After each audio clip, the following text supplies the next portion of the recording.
So I'm Leanne, and I'll share a little bit about me to get started. So this is my whānau. The photo is from a few years ago now. All of those children are as tall or taller than me. The little dude on the hip is actually as tall as me now. So they've grown up very fast. But what I've got into in my journey is that I trained as an early childhood teacher, really to have my children around me when I was in the beginning, when they were younger. After that, one of my children here were having a lot of difficulties with just schoolwork and riding a bike, just weird things. It was like, there's kind of something wrong, but I wasn't really sure what it was. And then I found this movement program that we went through with him for the year. And I saw such a huge change in him that I decided I was either going to put all my children through the program or train to learn more about it. So that's what I did. I became a neurodevelopmental therapist in the INPP method, and it uses movement to retrain the brain. So that's the change I saw in my son and in our family. And I wonder what's brought you here today and what your story is. Most of you are teachers or training teachers, I'm assuming, that we're talking about recognizing neuromotor immaturity in the classroom. But maybe you have a personal story too, or want to understand more about how children learn. So today you'll begin to recognize what neuromotor immaturity is. You'll learn the 7 most important words in education, and you'll also learn how to create a long-term memory. Sound good? I hope so. So let's discuss what neuromotor immaturity is, because maybe you've heard of it and maybe you haven't. Sometimes it was in the past called neurodevelopmental delay, which you might be more familiar with. But the definition is that it is identified by the continued presence of a cluster of primitive reflexes above the age of 6 months, or 12 months at the latest, with or without absent or underdeveloped postural reflexes above the age of 3.5. So that's a very wordy way of saying that basically the brain and the body aren't communicating well, and that the whole nervous system is still immature. Cool. Sorry, I'm just wondering if there was a question I could hear something in the background. We're good. Okay, so what are primitive reflexes? They develop in the womb. They're present at birth in those little cute babies. Primitive reflexes are inhibited by higher centers of the brain in the first 6 months of life. So they turn into postural reflexes. So there's 2 key words here that you're going to hear a lot of, and that is primitive reflexes and postural reflexes. So primitive reflexes are the primary vocabulary for motor response and postural control. So what does that mean? It's how our body talks. So really what they are baby reflexes. If you think of primitive reflexes, you need to think of babies. How do babies respond to the world? Very immature behavior, sucking, touching, crying, demanding. Those are the things that primitive reflexes do. However, postural reflexes develop from 3.5 years of age and should remain there for life. So this is what you and I have as adults. They're our adult reflexes. They begin with automatic head righting reflexes. So how do we hold our head up against gravity? And they're the unconscious control of balance, posture, and coordination in a gravity-based environment. So what does that mean? That means we can do things like this. A baby can't do these things because you need postural reflexes to do them. By the way, that's not me in the picture there, just saying. I wish, but no. So one of the key issues around recognizing neuromotor immaturity is that we can see it in our posture.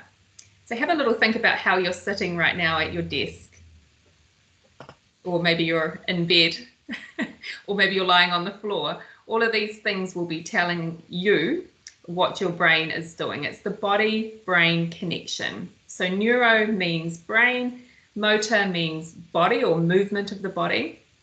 And immaturity is a delay or a slowness in the communication between those two systems. So I wonder what you found about your posture. Mine isn't perfect either. So what do primitive reflexes feel like? Just briefly watch this video with me.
Apologies for that. So many of you can probably relate to that. The child in the class that's constantly rocking, constantly tapping, can't sit still. All behaviour is language. So if a child is unable to match his or her abilities to the demands of the environment, the difference will be seen in their behaviour.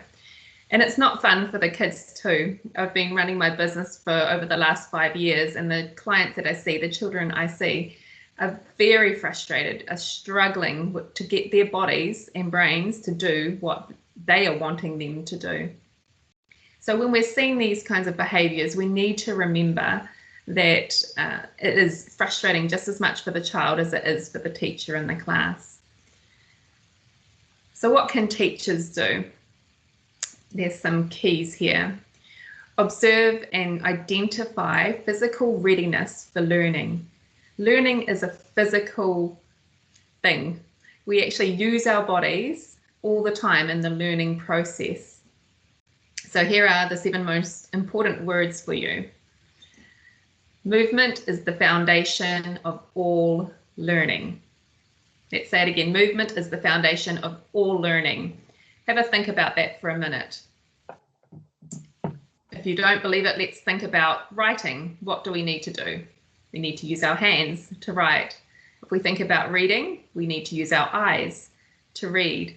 If we think about babies and their sensory exploration of the world, they use their whole bodies, their senses: smell, taste, touch. So learning is a physical thing that we need to do. We need to integrate our body in the learning process. So there you go.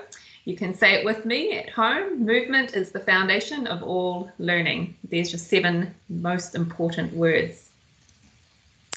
So what are some symptoms of neuromotor immaturity? You're here to recognize what it is and what it would look like in the classroom. So these are some of the behaviours that children will exhibit. They can be easily distracted, lack concentration, or just shut off. Sometimes they daydream and stare out the window. They can be confused or can't remember instructions, and especially sequential instructions. They might be the floppy child who is always lying on the mat or the table or sitting like this. They could be walking into things. You might think they're clumsy or uncoordinated. They can struggle with PE and sports, especially ball games, catching and throwing. They have an immature pencil grip. They tend to grasp the pencil and hold on for dear life. They can be consistently emotionally volatile, so very high emotions and in a lot of tantrums. They're the ants in the pants child, so always wriggly, can't really sit still for long periods of time. Or they hit first and think second. That is often the child who will swear they didn't hit the person sitting next to them, but they did. They sometimes don't feel full or don't have any interest in eating, and they can struggle with bilateral movements. So bilateral movements is using the opposite sides of our body, such as when we're marching, the opposite leg and the opposite arm move at the same time. More symptoms is that they can wear t-shirts and shorts in cold weather, so they have a desensitization to cold. They might have panic attacks or be overly anxious, and this is quite common now in children and in our schools. Worrying and perfectionism. They can't focus with background noise, so filtering out all those sounds around them. They may have irrational, aggressive behaviour or insist on doing things their own way, so extremely stubborn. They can have poor organisational skills, avoid eye contact, poor reading comprehension, dislike of any school subject such as reading, writing or math. They can be inconsistent in their behaviour. So sometimes they can get things really good and then sometimes it's all going backwards. And they'll also struggle with eye tracking, whether that's across the page reading or looking down and up. So reading through all of those symptoms, I am sure that you can identify with at least one child who is exhibiting those things. And some of you might be thinking about more diagnoses, such as it sounds like it's dyslexia or dyspraxia or ADD or ADHD or sensory processing disorder or autism. And that's because all of these diagnoses have one thing in common, which is an immature central nervous system or immature processing of the information around them. The common denominator in all of these things is our vestibular system. So I'm not sure if you're familiar with what that is, but it's our sense of balance. So all learning is integrated through our senses, and our sense of balance is the most important. It develops from when we're in the womb, and it actually guides all of our movement through our whole life. So how we stand, if you get car sick or seasick, if you suffer from vertigo, all of those are symptoms of your vestibular system. So that is your sense of balance, and it communicates to your eyes, your ears, as well as to your body. So how is movement involved in sensory integration? Remembering those primitive reflexes are the baby reflexes. Movement is the medium through which sensory integration takes place. Vision training begins with movement. So this little dude in the picture there is showing us an ATNR reflex. All these reflexes have crazy long names. Thank you to the scientists and doctors who did that. But we just call it an ATNR. It's an asymmetrical tonic neck reflex. So that means when the head turns, this side of the body will extend straight while the other side of the body will close up. So the same thing would go this way. The legs also move at the same time. So this right here is how babies start to train their vision. from close distance to far distance. And so you can probably remember a time when you've looked at a baby and they're just randomly staring at their hands. This is all the training of vision. And the ATNR reflex is responsible for that. So to look at it a bit closer in terms of school, learning relies on information being integrated through our senses.